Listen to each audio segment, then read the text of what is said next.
Hello, hello, hello. Welcome back to my channel. Thank you for joining me. I hope you're doing well today. If you're new to my channel, please subscribe, like, comment, and share, please. This helps me grow my channel and it allows more viewers to receive this great information. Information, honestly, that you're not going to hear anywhere else. Today, we're going to talk about the top 5 skills you must master as an assistant. These skills will come into play throughout your entire career, but as an assistant, it's important that you master these skills in order to elevate your brand. Number 1 skill, Microsoft Office and Google Docs. Microsoft Office is PowerPoint, Word, Excel, Outlook, and Publisher. Those are the top 5 programs you'll be using. Number 1 of those programs in Microsoft is Outlook. I'll get to that a little bit later. But you'll also want to really focus on PowerPoint. A lot of companies now and a lot of bosses are asking you to be a master in PowerPoint. You are the one that they're expecting to take these PowerPoint presentations to a higher level. I am not a trainer, but I am a coach. So I'm going to coach you to Google those specific programs and master them. Next, we'll talk about Google Drive. And that is Google Docs, which is what I mentioned earlier. I am not familiar with the program. I have not used it, but I will say again, Google it, YouTube it. I'm sure there are a bunch of videos that can help you learn. Even if you're a beginner, it's okay. Number 2, travel preparation. You will be securing flights for your boss, if not numerous people.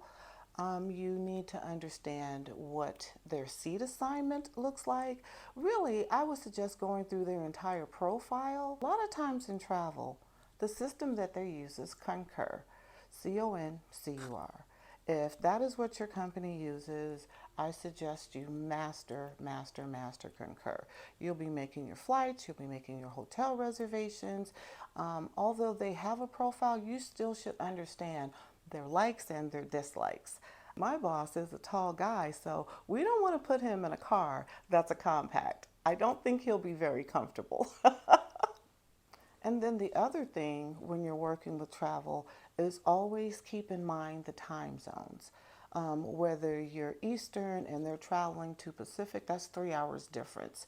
So you always want to be mindful of the meeting that they're going to attend and scheduling that travel to make sure that they get there based on that time zone. Very important. And then another thing that you would want to be familiar with is if your company has a company jet. You'll need to know the wing number, you'll need to know the hangar number. There's another, it takes flying to a totally different level. But familiarize yourself with company planes or company jets. Number 3, expense reconciliation. Now, you've gotten your boss off on that flight. They're happy, hotels arranged, you've got ground transportation, you have the meeting materials in hand or whatever, the deck, it's already been presented to him at least 24 hours prior to the meeting. I know that's really a big ask, but you should aim for that. They're there. Now they're bringing back all of these receipts. And again, I'm going to use Concur as an example here.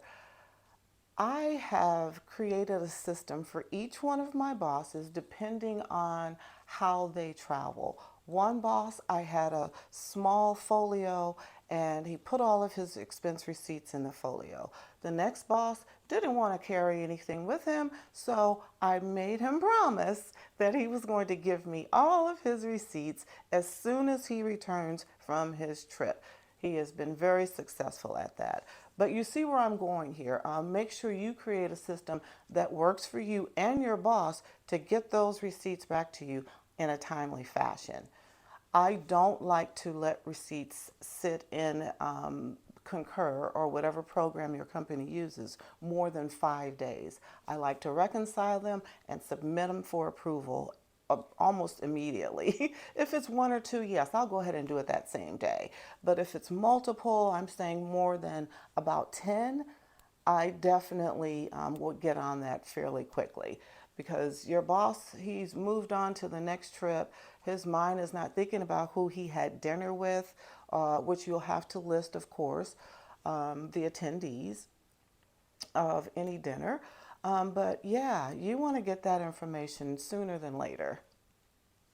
Okay, we're going to talk about number 4, and that is calendaring.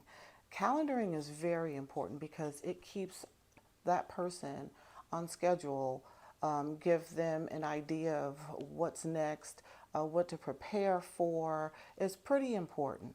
Of course, since we've had the pandemic, more and more companies are using Zoom.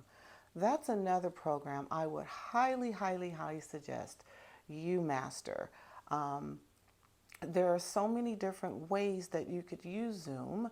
Um, it depends on what your company has allowed you to use or how far they've gone into the program. I would strongly, strongly, strongly suggest you master Zoom as well. Google it, take training. YouTube will teach you exactly all of the different features it has, but it is something that you might want to be the Zoom guru of. Next under calendaring is scheduling assistant in Outlook. I use that consistently. I don't think that it's very considerate for you to throw a meeting that involves 5 people and half of the people are on vacation and you've not looked to even see if they're on vacation, if they have a conflict. So I think it's very meaningful to at least take that moment and use scheduling assistant so you can see exactly the availability of the attendees of that particular meeting. And to add to that, if you are scheduling a meeting and there are 5 attendees, not including your boss, and 4 of the 5 are available, it's okay to reach out to that 5th person and ask that person if they can reschedule their conflict to attend your boss's meeting. It's proper etiquette, and you can go back to your boss and say, hey, I have 4 of the 5 people available. I contacted the 5th person. I'm waiting to hear back if they can move their meeting. Your boss may say, it's okay, let's move forward. This person, I'll fill them in later. So again, it's being proactive, it's anticipating your boss's needs, and you gotta know this stuff. You really, really have to know this stuff. This is stuff that they don't teach you. You go day to day and you do your best, but if you have these tips, you'll have a leg in on most. And number 5 is meeting planning. You should learn a lot about meeting planning. There's so much detail, and I mean detail, detail, detail. You have to vet out a venue. You need a head count. You're going to do catering. C, they're going to have to understand AV. If your company uses ClickShare, how to connect that to your laptop. There's transportation. There's lodging. There is a bunch. And I'll do a video specifically on meeting planning. I think that'll be very, very helpful. I hope it will. Thank you so much for joining me. I hope this video has motivated you to go and learn those skills. It's free on YouTube, everywhere, pretty much. I believe mastering those skills will elevate your career as an executive assistant. Again, hit that subscribe button. Thank you all for your comments. It's been very enlightening for me as well. So I appreciate that. I'll see you next time.